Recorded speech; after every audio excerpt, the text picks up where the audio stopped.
And all who believed were together and had all things in common.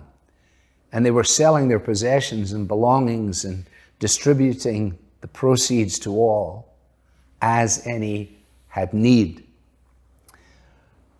This aspect of the church's life in its unfolding story has been capitalized on by all kinds of people and has been pressed to various ends. For example, some people I remember in the 60s used to tell me that this was an expression of communism, that Christianity embraced a form of strident socialism. And of course, there is no question that what is taking place here is dramatic in its impact. That what has happened, though, is that these people have had their lives so reoriented by discovering who Jesus is and why he came, that they have now discovered that in being baptized, they have made a simple declaration: Jesus is Lord. In other words, I have no freedom to believe anything other than he taught, or to behave in any other way than he demands. And so if he is Lord of all, then he's Lord of all.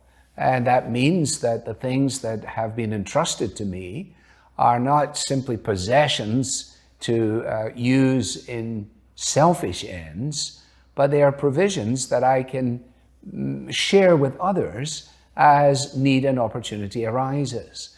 And I think that it must have been a dramatic impact on the community at the time. Much smaller than the world in which most of us live. And so the drama of it all would be seen, would be very easy to detect. And it was one of the ways in which the church was able to say, Jesus has invaded my life and changed everything. And I used to be pretty selfish. In fact, I was very selfish. And I've discovered that Jesus has freed up my pocketbook, that Jesus has freed up my sort of stranglehold on things, that if I have possessions that can be used in another way, I'm glad to do it. And by the time Paul is writing his letters, for example, at one point in 1 Corinthians, he says, who made you? And what do you have that you did not receive? Well, the answer is, I don't have anything that I did not receive. So in other words, the person who says, well, I'm a self-made man and I work jolly hard and I get to keep it all. No, not if you're a Christian. You may have worked jolly hard, but you don't get to keep it all. No, why not?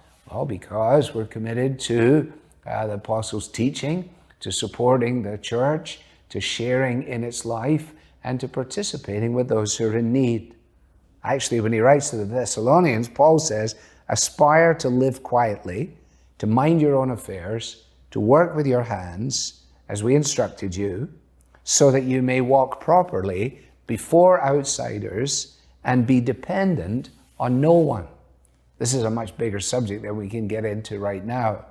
But the whole foundational element of it is that one of the distinctive marks of the people of God under the rule of God is a genuine spirit of mutual care. And to that end, we want to pray that our local congregations will bear testimony to that. Again, as I usually say, you can follow up on this just with your Bible, actually. But if anything at Truth for Life is helpful, let me commend that to you as well.